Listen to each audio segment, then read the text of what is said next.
Geomyces destructed, also known as white nose syndrome, to an ordinary citizen is a complex term that would probably be skimmed over in a biology textbook, but to a wildlife biologist, it holds an occurrence of devastation that is all too well known. Syndrome was discovered in 2006. Some biologists, actually they might have been cavers, went into a cave in New York and noticed this white fungus, well they didn't know what it was, just white stuff on the muzzle of some of these hibernating bats. And they kind of thought, you know, what is that? And they started looking around, and there were some other places that had it. Well, all of a sudden they started seeing mass die-offs of these bats. And so we're talking about caves that have 20, 30,000 bats in them at once. The next year, some of those caves had 0 bats. I came upon the opportunity to speak with local biologist Thomas and Ebnett about the disease's fatal effects on the bats and their habitat. If you were to actually walk into one of those caves that has, you know, maybe the year prior to white nose getting into that cave, it would have a couple 100,000 bats in there on the ceiling roosting, and then you go in the next winter after post white nose, and there are about 1 million bones laying on the ground. Two things were clear. Bat populations were declining faster than a cure was being developed, and the future of some species of bats was quickly going from bright to bleak.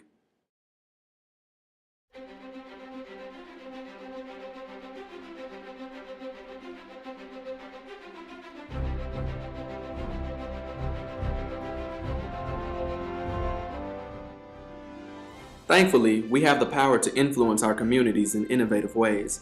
My classmates and I decided to participate in a bat outreach day on which we built bat boxes.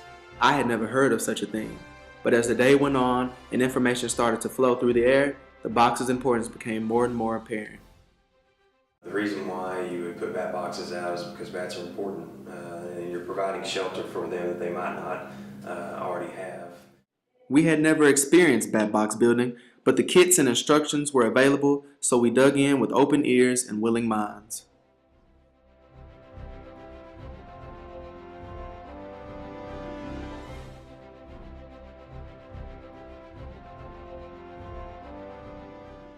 Spanning only approximately 2 feet, the size of the finished product is similar to a birdhouse. But don't let their small appearance fool you. The impact of these wooden structures far surpass the confines of their materials. Even with kits available, the sight of architectural supplies can be intimidating. We managed to combine our individual wits in order to avoid most of the common complications that come with the business of bat box building. Anyone can and is encouraged to purchase a bat box kit, but Thomas cautions whoever purchases one that going from the packaged contents to an erected habitat for a bat is easier said than done. It depends on your access to tools and how handy you are with working with wood and concrete and digging holes and stuff like that. Our action of putting up one in our own community did come with its own challenges, one notably being making sure the box was facing as south as possible.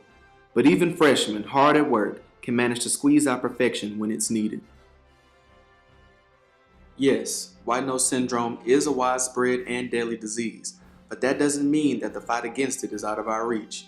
We have to take responsibility for the earth we live on, and the first step to doing this is simple: acknowledging the fact that we aren't the only ones that matter.